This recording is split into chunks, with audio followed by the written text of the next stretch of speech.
So, what are dreams? We're going to look at this subject by running through the 7 perspectives. You can see a quick summary here that from the biological perspective, dreams are physical processes. In fact, some early dream theorists looked at dreams as just random neural firing of the brain. From an evolutionary point of view, dreams support survival. So, how do dreams and what we dream about help us survive? Is the starting point, the a priori starting point for evolutionary theory. And then sociocultural perspectives on dreams across cultures, behaviorism. Remember, behaviorism is all about learning theory. So, how do dreams help us learn? And you already saw that sleep helps us learn, reinforces memories. So, very linked to behaviorism and cognitive perspective that way, cognitive being oriented around thought. So, again, memory formation, and we talked about how just sleep is necessary for the neural pruning so that unnecessary random kind of sensory data inputs little neural connections like tree branches. It'll get too cluttered if it's not pruned. And then we're going to look at the psychodynamic, Freud's ideas on dreams with his emphasis on the unconscious, and in particular because of his redirecting our attention to Darwin's primal instincts, which are overlooked in Victorian society. He saw dreams as wish fulfillment, sort of our forbidden wishes. And we can certainly see that show up sometimes in dreams. And then humanism, Jung with his larger view of the unconscious than Freud. And then we'll jump into these terms, archetypes and the collective unconscious, which is sort of archetypes in the collective unconscious can be seen as the playing field that Jung thought, the structure of our playing field as humans.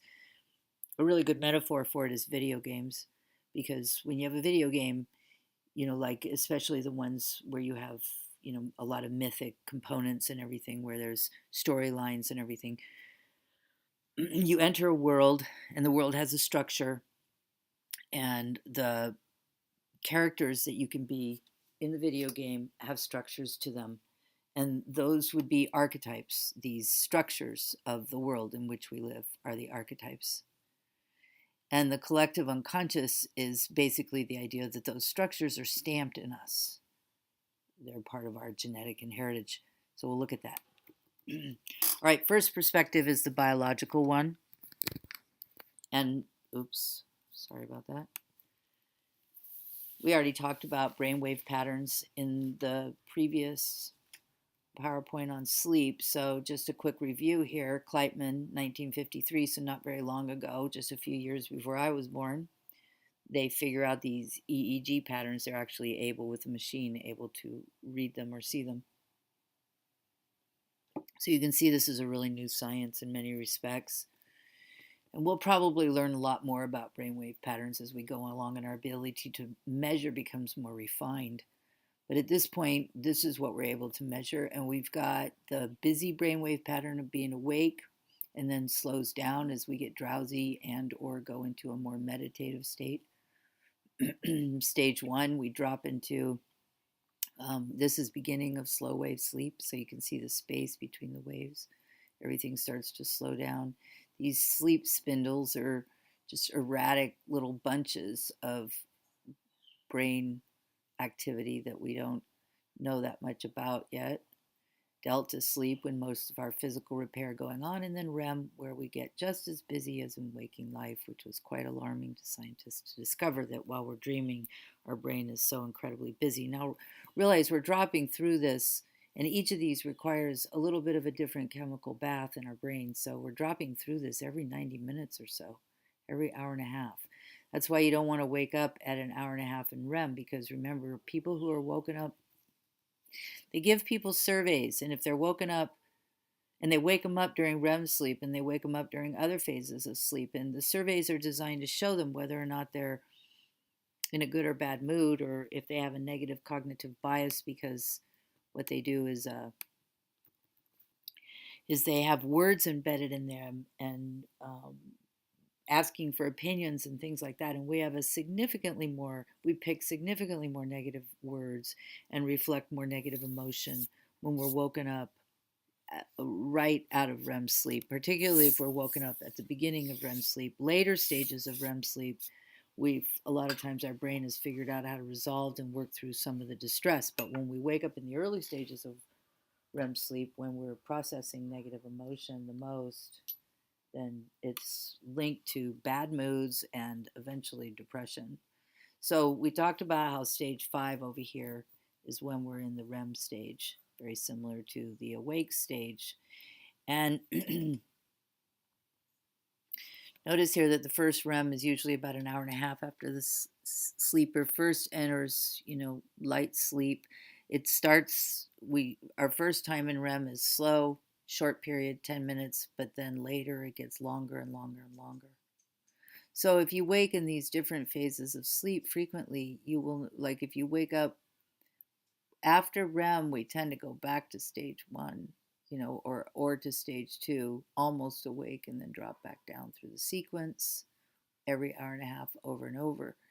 Once the sleep drive has been filled, or we're woken by some kind of stimuli from within our body or the outside world, like a noise, then we move close enough to the awake state to wake up. And it's the speed at which these chemicals do their transition that makes it so people remember their dreams or not. And about half the people don't remember hardly any dreams. We're not really designed to need to remember our dreams for them to be effective, but they can offer us insights into ourselves, that's for sure. So as the night goes on, REM cycles get a little bit longer than 10 minutes. And the final REM episode can last up to an hour. And as it goes on, they tend to have more of a storyline as well. The brain is stitching together memories. You remember that the pathway from the hippocampus to the prefrontal lobe has been reversed so that a lot of memory stitching can be done and tied to previous memory, right? Physical characteristics, we talked about the temporary paralysis while we're in the rapid eye movement dream sleep. And brain flow increases, heart rate speeds up, breathing rate increases. We're getting busy. So it's interesting. These are radically different delta to REM, and we cycle over and over, which is why the circadian rhythm and keeping ourselves balanced is so important, because you can see it's not just one thing, awake or sleep. It's a bunch of stages within sleep that have to be calibrated and managed by that suprachiasmatic nucleus. So if we get a full 8 hours of sleep a night, we'll have between 5 and 8 REM sessions, and we're all slightly individual on this, right? We all have our unique style, our bodies do. We can have one long dream or a bunch of dream snippets in each REM session. Dreams can connect together or not connect together. Our brain, our cognitive mind is doing some really intelligent multitasking. So there's a lot of different things going on with our dreams at the same time. You already learned one of them, the memory stitching, right? And then our more meaningful dreams happen later in the night after several rounds of REM, after we've processed off some of the dust. Now I mentioned that, it's a totally different chemical bath being asleep and being awake, different sets of chemicals, the alerting chemicals than the sleeping chemicals, those mixtures, right? And some of us wake up very quickly and other of us wake up more slowly. Similarly, we're going to be at different levels of grogginess, or you have to have a certain amount of a learning neurochemical in your brain to be able to remember a dream. So if you don't have enough of it, for even short-term memory formation, right? It's an interesting phenomenon to just observe in our own brain when we wake up. And we can't remember that dream. It flits away so fast because there's not enough memory formation chemicals in our brain, in our conscious mind, as we're doing the flip, the flip back to most of the direction of the blood flow going in different directions in different ways in our brain. So we only have a short window, and it can be a lot less than 10 minutes. It can be 1 or 2 minutes before we'll forget. So they often say, have that pad and paper there, or be ready to flip on the voice recorder of your phone if you want to be able to remember your dreams. Now, again, brain activity while we're dreaming, this is really interesting. I'm not going to go too terribly much into it. I want to keep it really basic. But you can see back here in the back of the brain is where we process vision. So visual processing is online, although not all of it. The part where we can take in sensory stimuli through our eyes, which are over here, is going straight back to the back of the brain. We can't, like, if we open somebody's eyelids, they will not take in data. So that part of the visual, but the part where we can visualize in our own mind's eye, like if you closed your eyes and I said, now imagine a pink elephant, and that part where you could imagine and visualize is quite active, obviously, because that's going full bore when we dream. We've got attention and certain parts of the prefrontal lobe here that are involved in memories and storytelling, but not higher order reasoning, and the internal sensor. This is the part of you that makes decisions about things, that decides to go this direction and not that direction, and that restricts or censors your behavior, that, self-control and willpower. And these are off, which is really interesting. So notice that the brain deliberately turns off sort of the part of ourselves that we would associate with our ego and our superego. So all kinds of wild stuff can happen in our mind. Motivation drives are open or active, emotions active, memory formations active. Okay. So again, this is more detail on what's going on. We already talked about it, most of this stuff, I think. Visual imagination going on, creating a storyline, but not the part of us that puts on restraint. That's why you'll dream about things you would not do in real life. And the other reason that this gets turned off is because it allows our mind to put ideas together in new and different ways that we might edit or get rid of when we're awake. We would throw that out as not a possibility or whatever, and that's why people get creative ideas through dreams. Okay. So when we look at dreams, we know that when we look at the brain while dreaming, the limbic system is extremely active, like very as active as when we're awake. And I've already mentioned that most of the emotions that we experience in dreams tend to be negative. We have 2 to 1. So we have anxiety and anger and aggression being the 2 most frequent. We do have sex dreams too, relative to drives, but and more in adolescence, but they're actually not as much, maybe 20% of dreams on average, even at their peak. So we have, most of our dreams are about our social situations and the social pressures that we feel. Modern times, we have different dreams than, we dream about anxiety and we dream about anger, just like in hunter-gatherer tribes, but we dream a little bit more about anxiety from things like being late to a meeting or not making a test on time than anxiety over being chased or hunted. So Rosalind Cartwright is a major dream researcher who has looked at dream and emotion and has done a whole series of fascinating studies that have shown how people get better faster when they dream about the trauma.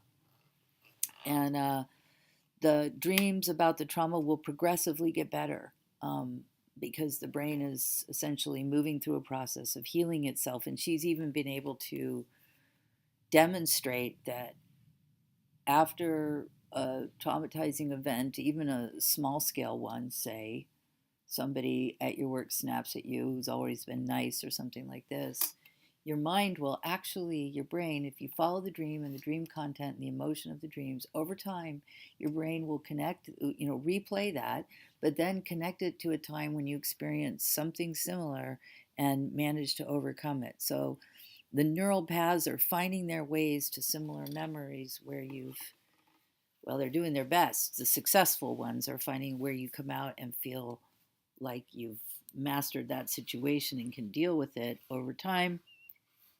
It weaves its way to a memory where you've managed to achieve or accomplish something even vaguely familiar to the challenge you're currently facing. So that's sort of the goal, the healing and strengthening goal of dreams. That's when they're successful. The second theory we're going to look at now is evolutionary theory. And evolutionary, you remember theorizing that dreaming is, well, their emphasis on survival. So they look at how dreams are often about rehearsing behaviors essential to survival during waking hours. And one of the things they find most interesting is that such a huge proportion of people's dreams all over the world, modern and prehistoric, is being chased. And they see this from something scary, and in our times, we will ask, well, what are you running from? And we're virtually always running from something, so that's pretty easy to find something that we're running from. That's always, good when we're feeling strong enough to look at the things we're running from and turn around and begin to deal with them. So running from things, and this you can see is sort of Jungian from the standpoint of this is a primordial stamp pattern of something that humans have to deal with all over the world, whether it's a wild animal or somebody who is after you at work or something like that, where you don't feel safe, and you have to figure out how to manage that threat, right? So the whole idea that dreams are us practicing rehearsing, I mean, the evolutionary theorists take this to a very fundamental level and see that we needed to actually be able to rehearse in our minds getting up out of a dead sleep and running and being able to rapid fire react to things. And those learnings of how to rapid fire react to things are part of what's being reflected and played out. So evolutionary theorists would say that some of the content of our dreams and the structure of our dreams is from our ancient primordial past of living in hunter-gatherer tribes for hundreds of thousands of years. Behaviorism is learning theory, and we've talked already a lot about how during the sleep cycle, both during the other stages of sleep, but particularly in dreams, this memory formation is quite active and linking current experiences with prior memories. Very busy doing that, right? So adding to the narrative, the cognitive structures of the narrative of our mind relative to what we're learning regularly in our lives, adding that to the cognitive structures that are already there. It's like we experience it all day and we interface with the world all day and we behave and act and learn from the world all day. And then when we lay down and sleep and go into this process at night, the brain is making connections from all that stuff that we learned today and how it relates to what we've learned in the past. And that's how we develop a sense of continuity of self. So this is, of course, related to cognitive thinking. So behavior and thinking for us are so intertwined that they are often just, many therapists specialize in both combined and are referred to as cognitive behavioral therapists or cognitive behavioral researchers. So cognitive is about thinking and mental processes, and we're already clear on how dreams and sleeping plays a core role in consolidating memories. And we already talked about, too, how low prefrontal lobe activity, particularly the sensor in the very front, where our willpower and self-control is basically turned on, allowing uncensored combinations to be put together in dreams, both in terms of behaviors and in terms of ideas or thoughts, which results in creative ideas and problem solving and new insights that can come to us through dreams. So we can actually ask our mind to bring forth this stuff, because obviously it's a very intelligent process going on behind the scenes. In fact, more multitasking going on while our intelligence is out of it. There's more intelligence doing multitasking than we could possibly even imagine. So Calvin Hall is a cognitive theorist who used a method called content analysis, where he would collect thousands and thousands of dreams and extract from them the key themes and terms and ideas of, like, for example, how many aggressive dreams are there? How many dreams of where people show love and connection are there? And so on. And through his content analysis, he surmised or concluded that dreams are basically another way of thinking. They are thoughts on display. They are a way for our mind to put thoughts together, to connect things we're currently learning to things we've learned in the past, but also to jumble thoughts together in uncensored ways to see if any new valuable combinations could be put forth. They also reveal conceptions of ourself, and conceptions of ourself are how our mind is putting together our idea about who we are, our personal narrative about who we are. Like if I was to ask you to write a 5-page, or it would take more than that, autobiography of your life that would contain a lot of conceptions of yourself, ways that you think about your life. So these different kinds of conceptions, how we appear to ourselves, the role we play, the people in our lives, these are all reflected in how we react to their needs. Conceptions of the world, our environment, conceptions of penalties, what is allowed, what is forbidden. The man should probably be in parentheses. Conceptions of conflict or inner discord and how we struggle with resolving it, as well as challenges. Okay, so this is our internal narrative, the story we tell ourselves about who we are, forming, shaping, and reflecting, being reflected through our dreams. So content analysis, I mentioned to you that one of the things that he did was just flat out measure the different kinds of things we dream about and think about. And here we have the percentage of animal dreams in relation to age. So you can see that younger children,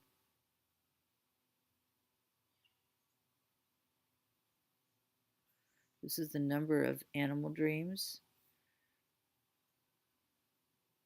I'm not seeing over what period of time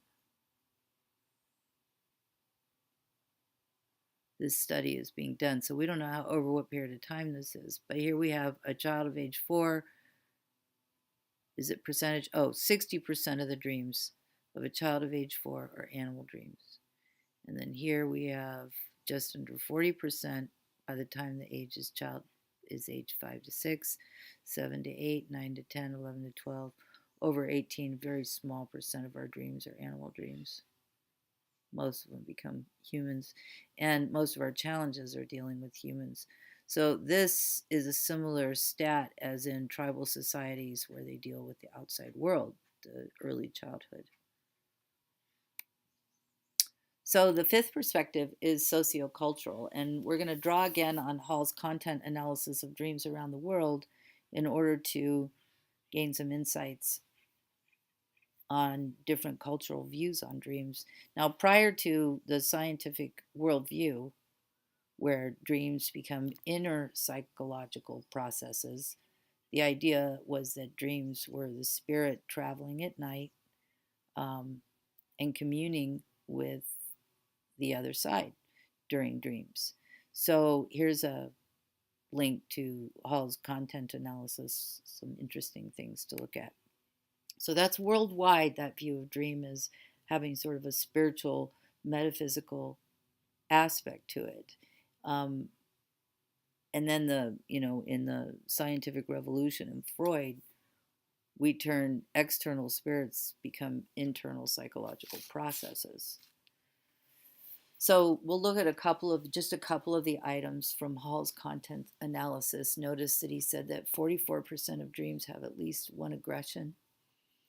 There's a higher aggression to character ratio for males and more physical aggression, and that reflects what men experience more in their real life.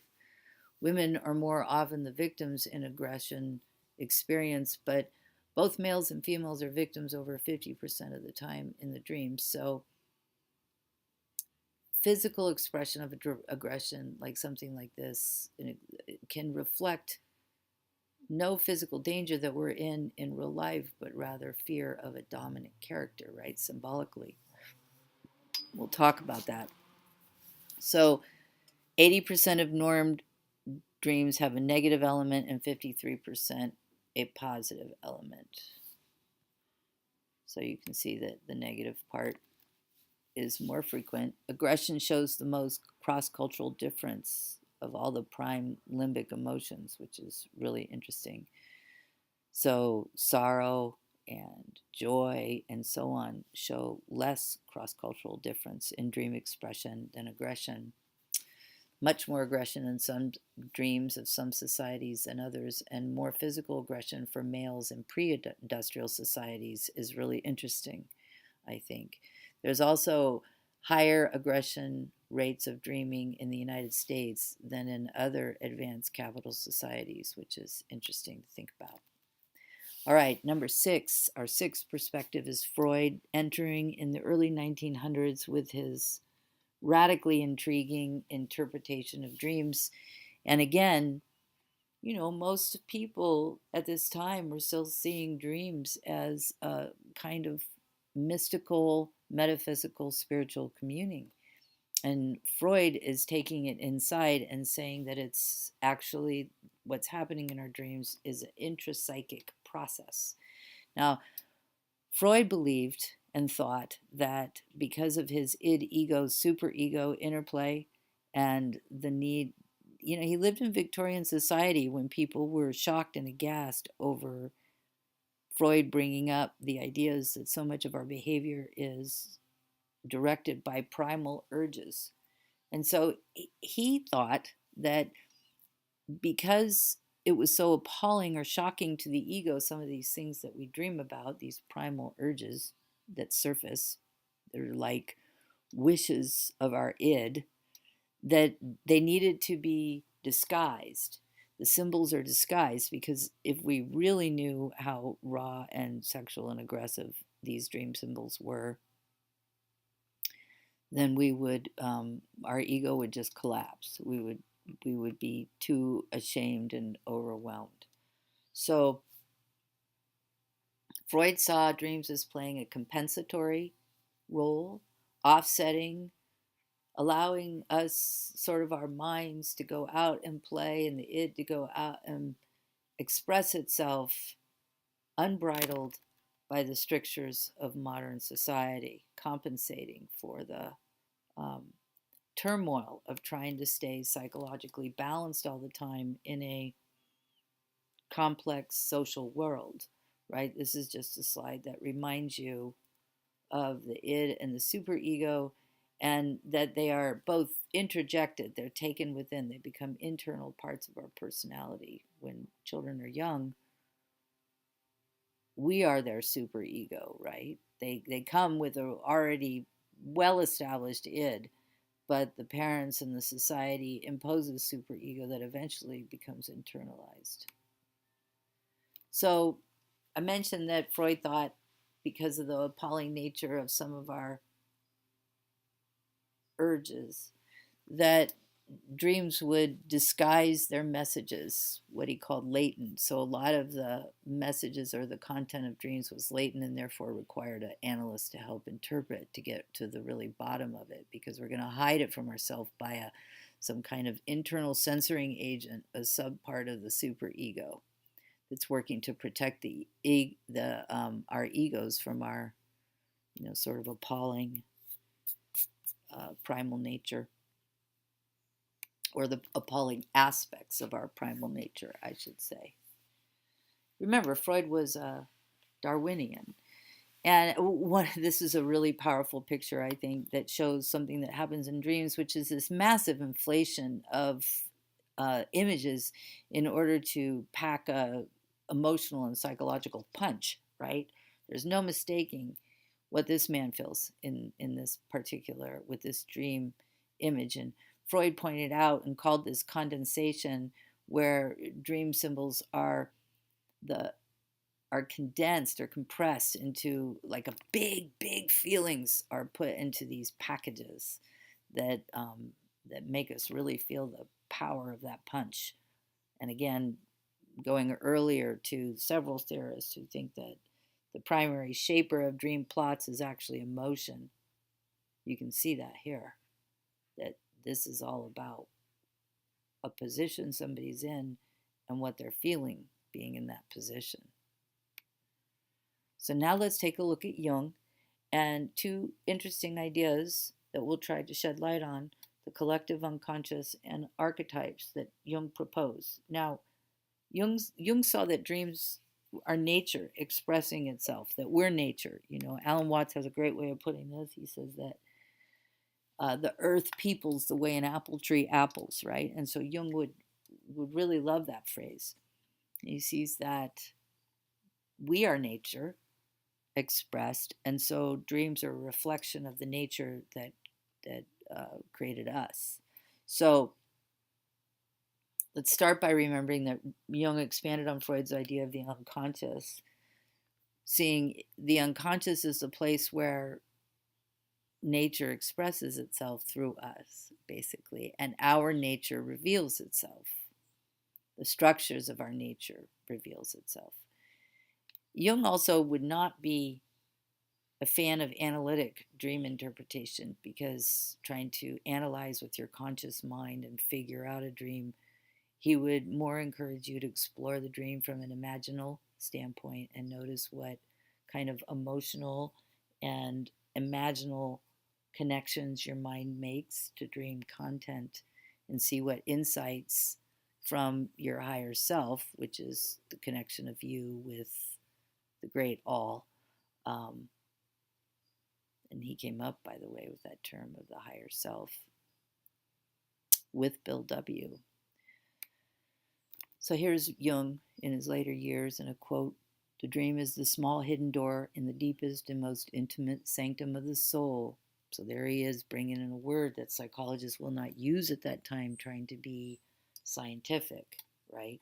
Which opens to that primeval cosmic night that was soul long before there was conscious ego, and will be soul far beyond what a conscious ego could ever reach.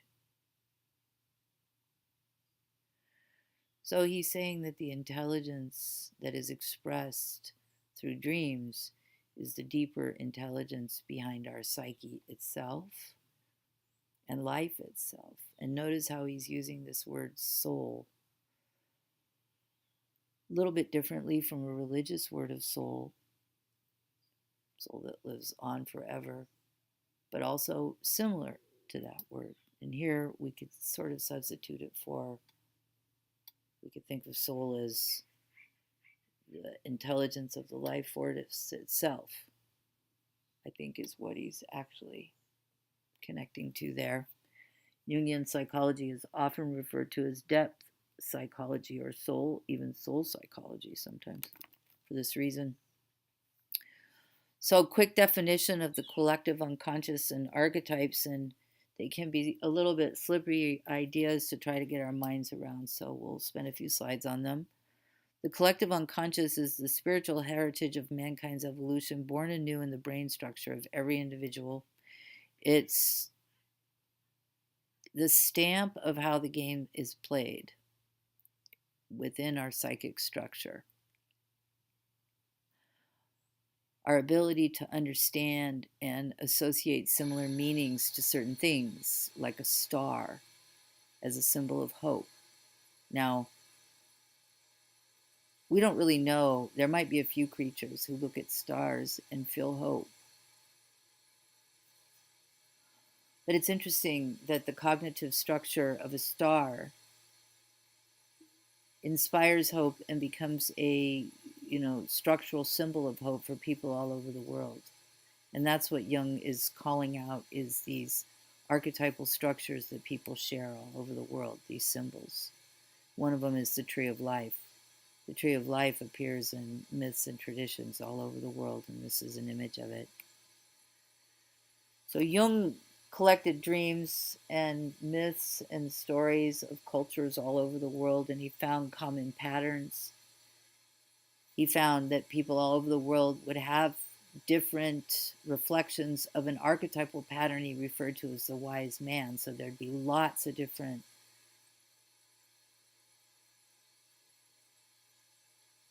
individual manifestations of the wise man, and they all have in common to them the archetypal wise man, right? So if we were to take, Plato had an idea of pure forms. If we were to take like the pure form of the wise man, and then there'd be thousands of different kinds of, manifestations of that. Another archetype is the trickster. This is the jester reflection of it, but it's also whatever it is that makes it so you never end up with two socks. Like you put them in the dryer, but you only get one sock out, right?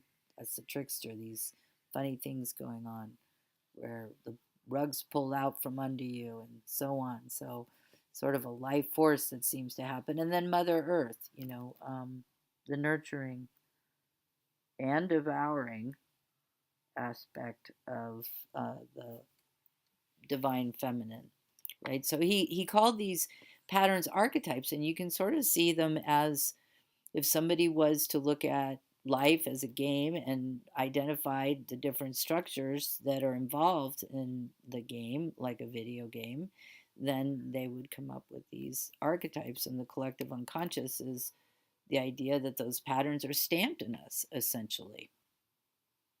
All humans have these patterns stamped in this.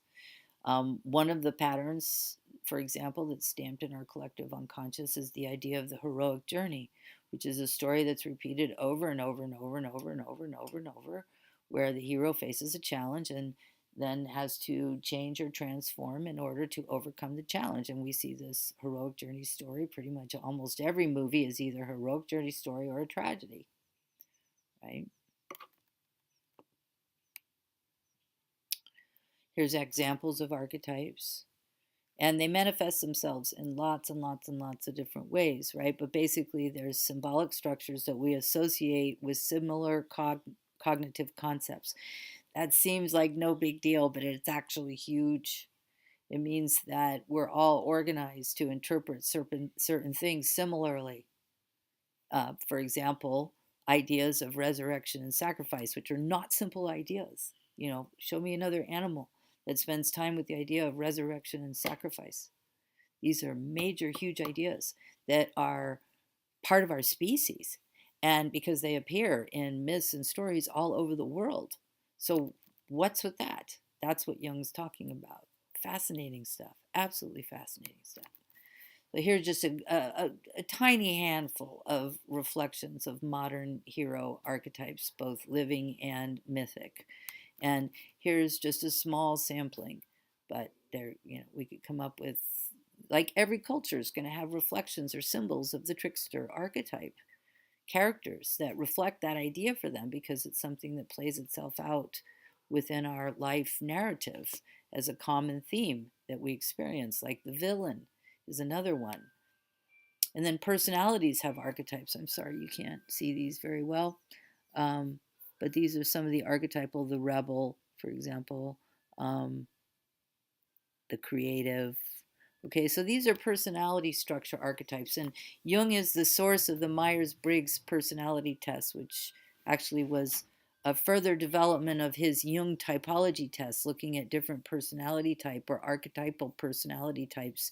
You can take a free version of the Jung typology test if you like here. The Myers-Briggs is very similar. It's a sort of refinement of that test put together by Isabel Myers and Catherine Briggs, a mother-daughter team in the 1950s.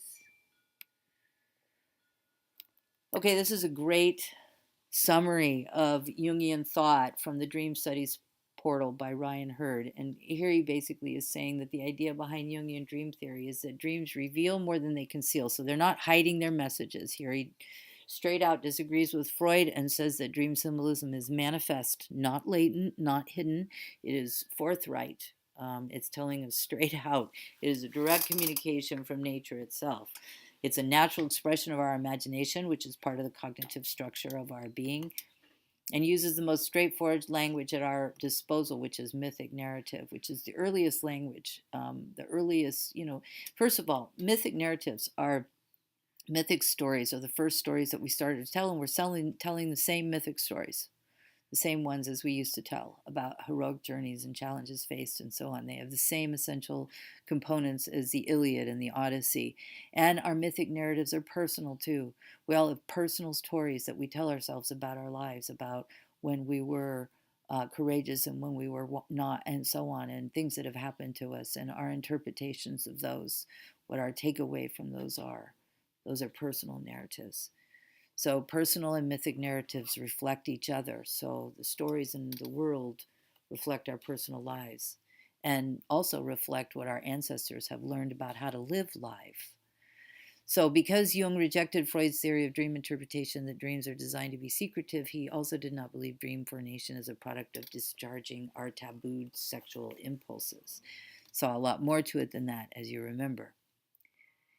He did not believe dreams need to be interpreted for them to perform their function. And we've mentioned that before, that they're actually healing and valuable whether you go in and analyze them or not, particularly when they work that way, right? If you're experiencing undue depression or anxiety, then we want to get some help so we can shift those patterns and become stronger, right? And so the dream life can be more effective as well, because you can use active imagination, waking imagination, to help transform dream life that may be really negative, like filled with nightmares and things like that. So if you're dealing with that, go find a good counselor. We have one at Butte College, Maureen Hernandez, in the health center.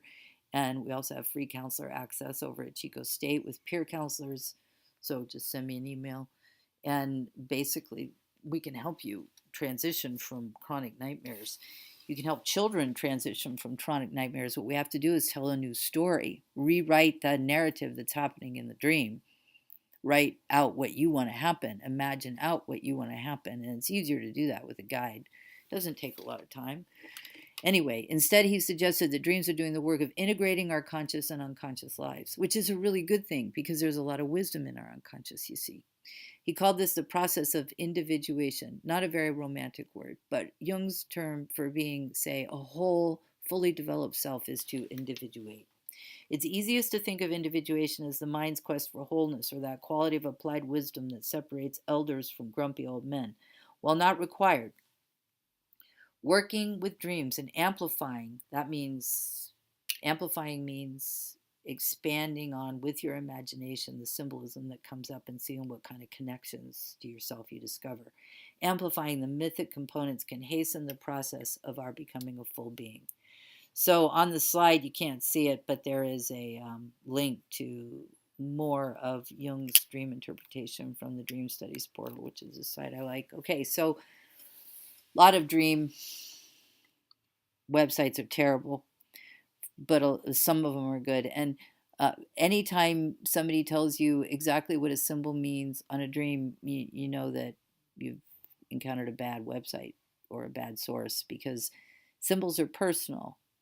And they have some archetypal associations, like the idea of a star being connected to hope for people all over the world, but they also have personal associations. So somebody who had a shaming experience with stars is going to have a very different experience when they dream of stars. It has a different meaning to them than somebody who always had positive association with stars. And that can go with virtually any symbol, as we know from little Albert and a white mouse, right? So we mentioned this idea of Jungian amplification for exploring dreams. Say you dream of a red flower.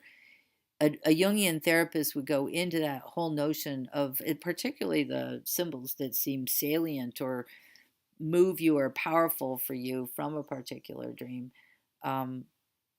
Those you would explore in some depth and see how they connect and what they say and what they're trying to evoke from you and how you can grow from sort of interacting with that dream symbol. So I believe that concludes. Oh, nope, we have one more. Thank goodness. I'm glad we covered this. This is the heroic journey. I've already mentioned this storyline, and this is actually mapping out the storyline of the heroic journey. What happens?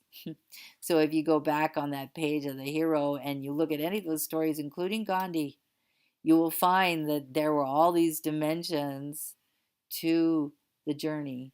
And of course, the superhero stories and the stories like the Mockingbird stories all follow this heroic journey pattern quite clearly, but many other, most other stories do too. And here's a really succinct summary of the heroic journey story by a movie producer, Disney movie producer, who explains it really nicely.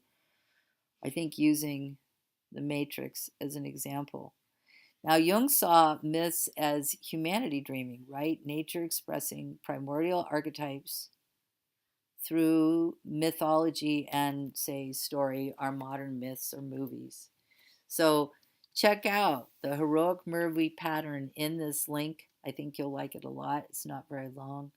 And it's known now, conscious in Hollywood, so they deliberately follow this pattern when they create a movie and story. And there's a lot about this in literature too. If you get into literature, you'll learn all about this because it's a major format used for developing storylines. Okay, that concludes our dream lecture, everybody. Hope you have sweet dreams.